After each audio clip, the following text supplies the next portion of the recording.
Eksperimentālās sarunas aicināts cilvēku domāt, meklēt un dzīvot daudz jēgpilnāku un piepildītāku dzīvi. Es esmu Jānis Meļņikovs, jezuīts un priesteris, un es runāšu ar cilvēkiem par notikumiem, mērķiem, jēgu un visu, kas notiek pa vidu. Mums ir iespēja šodien runāt ar augstu Vatikāna viesi, svētā krēsla pārstāvu arhibīskapu Polu Ričardu Galageru. So welcome to Latvia and thank you for being here, Archbishop. Thank you, Father. It's a great pleasure and honor to be here. And just to clarify for people who are going to listen and watch this video, I suppose you are Minister of Foreign Affairs for Vatican. We always say more or less Minister of Foreign Affairs because the foreign affairs portfolio in every government throughout the world is always divided a little bit between the head of government and the Minister of Foreign Affairs. Okay. Because obviously it's so important to the life of a country that the head of the government wants to have his say in it. Within the Holy See, the head of government is effectively Cardinal Parolin, the Secretary of State. Okay. So he has a big input into, if you like, foreign policy. And so therefore we work together on these things. But the important question for me would be, why does Church need this foreign ministry or diplomatic service or this political involvement at all, like engagement with the states and international institutions on that type of level? Well, the Church as such doesn't need diplomacy. But as you know, the history of the Catholic Church has been that the papacy, for many centuries, was invested with temporal power. The Pope was the head of the Papal States. He was effectively the king of Rome. And so with that, there came certain duties and opportunities which the papacy, the Holy See, accepted and used. Many people trace modern diplomacy back to the Holy See. Many of the traditions and the rituals and the practices begin, indeed, with papal diplomacy. And so it offered in the past this opportunity to the Holy See and to the papacy. And when, in the 19th century, the risorgimento, or the rebirth of modern Italy, led to the loss of the Papal States and then to the whole question of Rome, the Pope being a prisoner of the Vatican, papal diplomacy continued. Kings and countries continued to send envoys to the popes. So it became very clear that the position of the Holy See within the international community was not dependent on territory as such. But it was rather the moral authority that was invested in the papacy and which was recognized by the international community. And so in 1929, when the Roman question is resolved, Italy recognizes that the papacy has right and need of a small territory to grant the Pope the necessary independence to pursue his mission. The creation of the Vatican city-state, a tiny little enclave of territory. So then that diplomatic and political activity continues to this day. But if I may interrupt you, historically there was Pope who is like a king in a way, and the bishops and cardinals and things like that, but nowadays, isn't it meddling into political affairs by having this type of ministry or service done by Vatican, basically? I don't think so, because the role that the papacy is trying to play in international affairs is proper to its role, proper to its role as church, proper to its role as a community of faith sent in mission by Christ. And therefore, certain instruments are legitimate.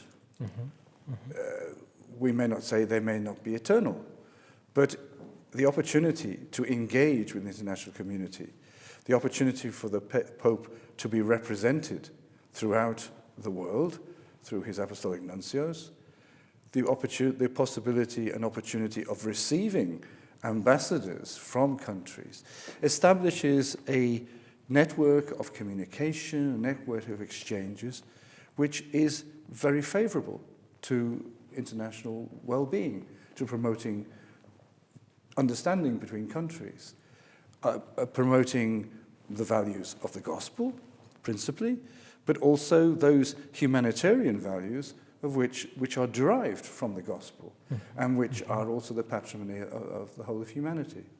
So yes, it's an opportunity which the Church gladly makes use of. Also, we have to remember that the part of the diplomatic activity of the Holy See is also so that communications between local churches throughout the world, the bishops, the communities, can be fostered and can be constant. A channel of communication between Rome and Riga, between South Africa and Rome, between Australia and Rome, all these different places. So this is something which any human society desires, because exactly why do countries do it? Countries do it because it's in the interest of their people to do so. It's promoting the common good. The Church is going to do exactly the same. So in a way, mediated between different states and promoting the gospel. Yes, well, we mediate between different states when we're invited to do so. Obviously, principally, it's a bilateral activity between the Holy See and a particular country, between the Holy Father, particular heads of state and heads of government, communities, and then the church level at that. But obviously there are occasions when two countries or two entities that are in conflict ask the mediation of the Holy See. The classic example in the 20th century was the conflict over the Beagle Channel between Argentina and Chile. They were very close to conflict, but they realized that they needed the help. They were both countries of Catholic tradition, so they turned to the Holy See and says, look, can you work out the rights and the wrongs of our rival claims? And that was done. Cardinal Samoret was the principal sort of agent of that thing, and it was very successful, leading to a treaty between those countries, avoiding war, and all the negative things that would have come out of that. And you mentioned that it's the role of diplomacy for Vatican is to promoting common human values. Yes, and there are certain priorities along the way. The priority, obviously, of religious freedom, which is fundamental to the mission of papals. The promoting of human rights in general, the promotion of other fundamental values, which, as I said earlier, are derived from the gospel. Why I'm questioning on this is just because there might be some variations of understanding what is human rights and values and things like that, and not always states are actually following to what the Church is teaching related to life. We go back to fundamental human rights and fundamental freedoms as in the declaration of the UN after the Second World War. We have many reservations about the successive generations of human rights or new rights that are being created. If I may move on to another question, and in last 2 or 3 years, Latvia was graced, if I may say so, by different visits from the Vatican. Parolini was here, and then last year the Pope came, which was great opportunity to see him here, and then there were some other cardinals coming to Latvia or to Baltic states in general. To what do we owe the pleasure of such an attention paid to Baltic states and to Latvia in particular? Well, I think, first of all, you go where you're invited. Okay, so you were invited too. The Pope was invited, Cardinal Parolin was invited, Cardinal Turkson came, I'm told, to present the Latvian translation of the compendium of the social teaching of the Church. So yes, normally governments or local churches invite people from Rome, if it's occasional for some commemoration of some special event, an anniversary or centenary or something like that. Can I ask, what was the purpose of your visit or your invitation? Well, the purpose of my visit was finally to take up the invitations I've had consistently from Estonia and Latvia over the years. I've been doing this job now for 6 years, and my Latvian and Estonian colleagues have always said, come and visit us, and the local church has always been keen to endorse that invitation. I'd been a few times to Lithuania when I was at the Council of Europe, and then a couple of years ago for the snow meeting that they arrange every January. And so I thought it was time to redress the balance a little bit and get to know the rest of the Baltic states. So I took this as an opportunity. How much do you know about Latvia coming here? Did you know anything at all? A little bit. To yes. what extent? Well, I suppose that's also a good reason to come, is to learn. To learn. And what have you learned in these couple of hours or 24 hours since you were in Latvia? Yes. Well, I've learned a bit about Latvia's struggle for independence over the last century or so. I've learned about the sufferings of the people, both at the hands of Nazism and the Soviet regime. And it's good to touch base with that, because otherwise everything is rather speculative, theoretical. There's a country out there called Latvia. What are the people like? Very small one. Yes, but very significant. And the story of Latvia is important, and it's quite clear that Latvia, its government, its people, want to tell that story. And I think that many of us want to hear it, and many of us want to help in telling the story elsewhere. Yeah, and it's so nice to hear that someone is appreciating this history and trying to kind of. Well, I think it's part of the human story, and as we were discussing during the day, it's true that the story of Latvia, like much of Eastern Europe, is essentially a story often of tragedy, but it's a story of hope. And one of the difficulties that we're all facing, we who have grown up after the Second World War, and that is that the memory of things like the Holocaust, memory of the sufferings of people, memories of the conflict, of the sufferings of our armed forces in the wars, is weakening as generations pass away, and yet there is a danger that young people almost say, well, these are nice stories for our grandparents, but are they relevant to us today? And they are relevant because they're stories about humanity and about human nature, which are always valid and need to be told. Yeah. Now moving on to another completely different, possibly topic, addressing some issues related to the Vatican and the scandals in Vatican, basically. In a couple of last weeks or months, not only in a couple of last weeks and months, there have been going on some scandal related to Pope Francis and Cardinal Sarah issuing this book on celibacy, in a way trying to propose or put in some word into defending celibacy, which apparently, according to this cardinal, is being in some way endangered in the church. But it's just an example of what is going on, at least from my perspective here in Latvia, that you constantly hear all these scandals or arguments going on and contradicting Pope, and it seems like full-fledged war between conservatives and liberals.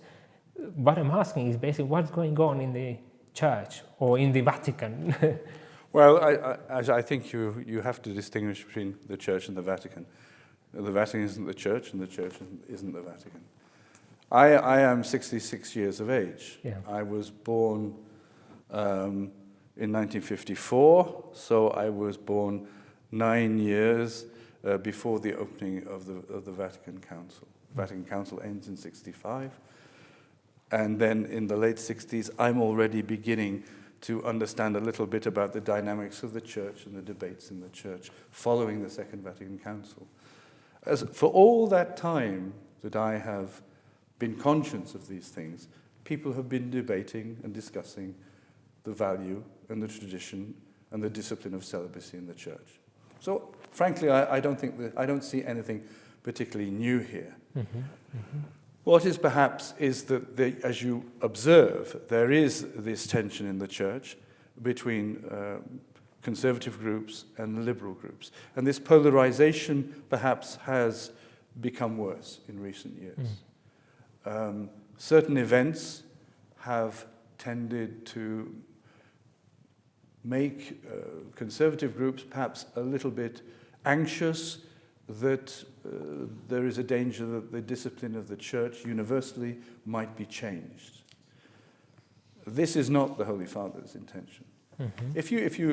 If we go back a few months ago to the Synod of Bishops on Amazonia, and there was a discussion of whether eventually the church might ordain men of proven faith and morals to preside over the Eucharist in Amazonia. Now, this is something that was debated to some extent by the bishops. Again, in the Synod, there was far from a consensus. Everybody recognizes that ultimately these sort of decisions are the right of the Holy Father. But one thing was very clear, that the Holy Father has no intention of changing the discipline of the universal church with regard to celibacy as a condition for ordination to the priesthood in the Latin church, because we already have in the Oriental church married clergy. Also, the phenomenon of married priests is also not a novelty in the church. If you go back to Germany, the times of the conversion of the Protestant pastors in the time of Pius XII, special provision was made. Anglican priests who've become Catholics have been allowed to be conditionally ordained in recent decades. So some of these ideas are not revolutionary, and it is possible that in the future the Holy Father may make indeed provision for pastoral assistance of these communities in places like Amazonia. I think what causes alarm a bit is that, as we know, there are many parts of the world which are examining the life of their own churches and who may make appeals or may feel that they too need to be taken into such consideration. This will have to be judged at the time. But, it's this, if you like, possibly groups that have a particular interest are trying to make their voices heard, which is not unreasonable. But I personally don't think that this is a situation in which we should be unduly alarmed. I think there can be special provision made. The value of celibacy has been, even in this pontificate, on various occasions, reaffirmed and reestablished. Yeah. And I think that possibly what we have to say is that there is a great need to demonstrate within the church the lasting value and the fruitfulness of celibacy for the life of the church. And also we have to say that, that where there are possibilities for married clergy, these things have to be examined in a very realistic way. What is the impact going to be on the community? How is the community going to sustain married clergy with families and make due provision for them? And some of these questions are not always easy to answer either. Mm-hmm. You said that we have to recognize the benefit of celibacy. And I'm not doubting that, though still I'm questioning in relation to all the scandals with the sex abuse, pedophilia, and whatever else is going on there, basically. Has the church done everything possible to rectify the situation and prevent anything like that happening again? Or how can you comment on these issues? I don't think you can ever be complacent. And you can never say, we've done enough or we've done everything. No, these are very major faults, very major moral tragedies within the church, which are being dealt with. I think the church hierarchy, the Holy Fathers, and individual communities, the bishops conferences, are making great efforts to face up to these problems and these difficulties, to legislate for them, to adopt disciplinary practices for them, to focus on the damage that has been done, giving absolute priority and attention to victims of sexual abuse, and also to enrich the life of the clergy in terms of formation and their prayer and their commitment and the support that the clergy need. But no, there's no reason for us to say we've done everything, we can do no more, and the matter is resolved. These are things which the church is working with. We've got a long road ahead of us, and we just have to move forward in faith, encourage our people, encourage the clergy, who obviously many are discouraged by what has happened. And this is something that we have to try and work with. But we shouldn't become disheartened. After all, the enduring value of the Church of Christ is not dependent ultimately on the moral perfection of its members or its clergy. The Church is ultimately the presence of Christ in the world, and it is Christ who we are trying to show in, as we say, in earthenware vessels, with great fragility at times, but trying to present the richness of Christ, which is the saving grace that we're announcing. Yeah, and still it's quite difficult to separate these two entities. Yes. So we have to deal with that. One level of dealing with is, I suppose, institutional on the level of diplomacy. Have you experienced any difficulties or problems related to these sex issues, scandals, in your work as a diplomat on this level, institutional? Well, that diplomacy is an interinstitutional activity. Yeah. Now, if the image of that, or the reputation, or the authority, or the credibility of that institution is damaged, then the relationship changes. So yes, there is an impact on the diplomacy of the church. It's true. What do you do in order to mend this? Well, I think it's part of what we've just been talking about. It's all that process of conversion and purification and of penance and re-establishment of the credibility that we have to work with. Mm-hmm. There's no magic wand and say suddenly all those problems are resolved and the image of the Catholic Church or of its hierarchy or is changed. It's not like that. It's something we have to work with. But many countries and institutions go through moments of national crisis, where their image and their thing is no different for the church. So we have to work with what we've got. We have to be realistic and I think honest and sincere, and try and move forward. But yes, there are consequences to these things. Oh, and that's international or institutional level. But then, as you mentioned, there is a personal level too. What would you say, or what do you say to people who are affected by these scandals? Is there anything you can actually say them in order to kind of bring them back to church or to faith if they are kind of departing from the church or faith?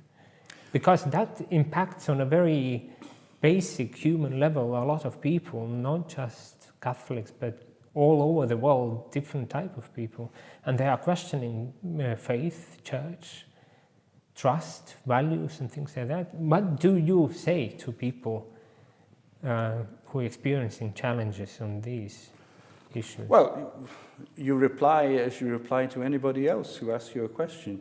You give the answer that you can from your heart and in sincerity. Whether that will satisfy, whether that will repair the damage, I don't know. In fact, obviously one doubts.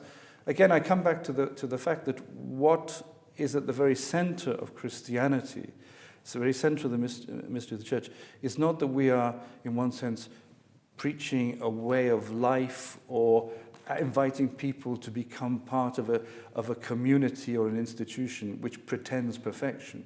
Rather, we have always said, we are a community of sinners. The difficulty is that we haven't believed that ourselves for a long time. Now it is quite clear, quite obvious to everybody that we are a community of sinners in need of conversion, in need of redemption. And I think possibly the people we have to convince first of all are ourselves, and then to establish the credibility of the church for us and to move forward for the others. I think that people in the church can only communicate to others the value of being a Christian, the value of being part of the church, if that does mean something to you personally. It's no use preaching a salvation for others. It's a salvation for you. It's no use saying that I am redeemed by Jesus Christ from my sinfulness if I apply it to others and not to myself. So I think that what we can do is not so much, in one sense, words to people, explanations, apologies. All of those things have their place at different times. But what we have to do is to show in our lives that we apply these fundamental spiritual truths of the gospel and of the Christian way of life and of the interior life to ourselves, and that those things are fruitful in us so that they can be fruitful for others as well. Our next question might sound a little strange and out of the blue, but I still want to ask is, do you believe in God? Do I believe in God? Yes. I most certainly do believe in God. And what this belief in God gives to you personally and in your ministry? I believe that fundamentally at the very heart of existence and my existence, there is a being which is love and who loves me unconditionally despite my unworthiness and my sinfulness. I believe God is my Father. I believe that he cares about me. I believe that he is not indifferent to what happens to me. Now, sometimes, existentially, you doubt that. You feel in panic. Yeah. You feel vulnerable. You feel yourself to be in danger. You feel yourself to be unredeemed. But if you cling to that, and that is where the practice of the church, the fact that the church says to us, read your scripture, listen to the Gospels, say your prayers, go to church, listen to the witness of the saints in the midst of you today, and you will find the way back to faith on a daily basis. Because I think most of us do that. We have these moments of consolation when yes, God is there, God is present. Other moments when we feel he withdraws from us. And very often we're drawn back to him through the mediation of other people. What the Holy Father calls the saints next door. And the saints next door are fundamental. And you already, in a way, answered my question how to go back to the church when you feel existentially left by God, by church, by everything, Well, I think you have to cling to the things that you do believe in still. And I think you have to advance with little steps like we all do when you begin to believe. When I was a teenager, I started reading the scriptures. We weren't a family where people read the gospel all the time. I found a copy of an English translation of the Gospels, which my father had in his family, and I don't think it had ever been opened. It was in crystal perfect condition, and I started reading the Gospels. And then after I'd read the Gospels, I wanted to read the rest of the Bible, so I started reading that. And after I'd read the Bible from cover to cover, I've only done it once in my life, but I did it then, I felt a need to pray, and to pray in a more orderly and more constant and a more daily way. And so I started reading the prayer of the church, what we priests call the breviary. And slowly that nourished me, and I realized that I needed that nourishment. And I found it in those things, all of which are, shall we say, the patrimony, the legacy of the church. Without the church, I wouldn't have had those things. Mm-hmm. That is what the community of faith has passed down to us through the centuries, with all its perfection and all its errors and mistakes, historical and actual and personal. But they were still giving us the scriptures, still giving us daily mass and things like that. And a lot of people would say that's so old-fashioned and doesn't really suit to my lifestyle and things like that. You are saying that you have to go back to the roots of the church, and Pope Francis is constantly talking about the same, basically, and challenging, in a way, people who are listening to. Yeah, I think you have to see where you're at. You know, you can't. There's no prescription for faith. The fact is that one of the things we have to be aware of, that we're not looking for God, really. God's looking for us, and He will find you. You know, there's that famous English Catholic poet, Francis Thompson, who wrote a book called The Hound of Heaven. And he says that God is like a hound pursuing its prey. Well, God is like that. He is a jealous lover who will not give up. And if we then have to grasp at the little things that He sends us, the little interest, you know, people have been saved by reading a novel. Yeah. By a Catholic, or a poem written by a Christian, or something written by a Jew that has set off that spark of faith in them. Mm. Even if the flame is almost extinguished, then it can be reignited by all sorts of things, and God comes along on our way. So in a way, you don't need to do a lot just to be open to God, to be approached by God? No, I don't think it's really rather, you know, like scaling a mountain. I think it's more enjoying time in the valley. Okay. And Thomas Merton, in his spiritual autobiography, The Seven-Story Mountain, you know, he starts off describing the human condition, and then he again says that, you know, that he believed that he was sort of ugly and unattractive, unlovable by God. And slowly his spiritual life unfolds in a most surprising way, and he finds that God reveals His love to him, and God will, often through other people. And in miraculous ways. But the next question would be, what are your highlights of your office, of your priesthood, of your ministry and law lights? Because I suppose being in this office, it can have a lot of highlights and a lot of downsides to this ministry too. Can you name something? I don't really identify too many of the highlights of my priesthood in the last few years that I've had this job. Because of the job? No. It's just that I think that most of us become priests to be ordinary parish priests. That's why I became a priest. It's just that the church has asked me to do different things along the way, and I've done them. Highlights? I don't know. I was very happy as an assistant priest in a parish when I was very young. I loved working in the hospital with sick people and dying people. I liked preparing young couples for marriage and things like that. Working in the school, local parish school.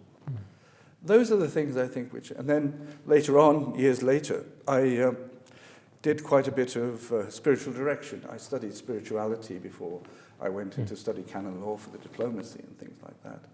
And those things were very satisfying when you help young people in seminaries find their way forward. Those were probably the highlights. Obviously, you know, when you get the opportunity to accompany the Holy Father on his journeys around the world, there are very exciting moments and moments of consolation and moments of encouragement, and sometimes moments when you there's a glimpse of good old-fashioned vainglory, which That's the way things are. Yeah. But I think it's when you feel that you are truly just being Christ for other people in some way. Yeah. It sounds like your youth, your initial steps into priesthood and ministry was the best time, and now you are in a way just feeling your duty, doing your best of it. No, I don't do that, because I believe that if you're going to do this sort of job well, you have to see that it's about people, it's about souls, it's about a ministry to people. It's not the ministry that you possibly would choose for yourself. It's not the ministry that you thought you were preparing for, but it is a ministry.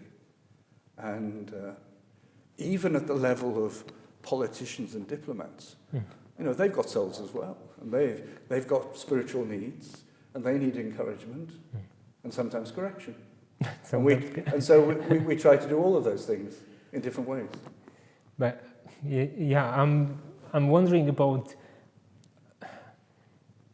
what do you do in order to keep up spiritually with whatever you are doing, basically? How do you maintain yourself spiritually? And I'm asking this because a lot of people are experiencing the same. They might do a lot of wonderful things in their life, but at some point you experience, okay, it's mundane, it's boring, it's whatever is going on. And how to maintain this spirit in yourself, and how to go on about your daily life without complaining, without kind of being down too much and things like that. What do you do in order to? Well, I cling to the things that I know that are good, and prayer is one of them. I try to say my prayers several times during the day. I celebrate daily mass, normally with the religious community that helps me where I live. I try to accept invitations which come occasionally from religious communities or seminaries to go out. I try to make the best of these moments, like these journeys, like we'll have Mass in a few minutes now with the religious of Latvia. These for me are moments of great encouragement, and I've always liked preaching. So I try to do a bit of that from time to time. Those are the things I cling to when I find that the paperwork is sort of dehumanizing me or despiritualizing me. And there's a lot of paperwork, unfortunately. So basically finding the best parts of whatever you have in your life, and your job. Taking again the opportunities that present themselves. And one more question related to your roots, Britain. Yeah. As we know, Britain has left European Union. Yes. How do you feel about that? I mean, possibly that's not correct or not the right question for you, but still maybe you can... No, well, my personal views on this just matter personal are quite well known and don't need repeating here. I think today I feel a little bit sad about the decision that has been realized in the last few hours. That's true. But at the same time, I think that, again, it's one of these situations where one hopes and one prays that it's going to work out for everybody concerned, both for the Brits who have left and for the Europeans who remain. I think that is the, shall we say, obligation or the duty of men and women of faith to move forward and say, okay, this has gone this way. Maybe it's not what everybody wanted, but we have to try and make it work. And we have to try and make it work for everybody concerned. And that's what I hope and pray will happen. Isn't it that this Brexit is, in a way, trend in Europe now, going around? That Poland is starting to discuss possibility to leave, Hungary possibly something going on there. What Church can do in regards of this, bringing unity? I think it's coming back to what we were talking about, the historical memory in Latvia and what happened in the last century. It's important to remember the origins of the European project, the sufferings of the two world wars for Europe, the need to secure peace and prosperity in the post-World War things. That was the very beginning of the European project, and then the coming together of saying, well, we've got to use our resources, the resources of our country, to the benefit of everybody. Mm-hmm. I think that's what we need to focus on. I think we need to say that everybody has perhaps a duty to be good patriots. You have to be proud of your country. You have to be proud of your tradition and what your country stands for. But you mustn't fall into, I think, the error of absolutizing any of these things and making those things the objective thing. You have to remember that there is always the duty to pursue the common good of everybody. If you're not pursuing the common good of everybody, ultimately you're not pursuing the good of yourself and of your community as well, because only the common good can ultimately serve and benefit us. Thank you, Archbishop. Thank you very much for your time and being here in Latvia. Pleasure. Thank you. It's a great pleasure.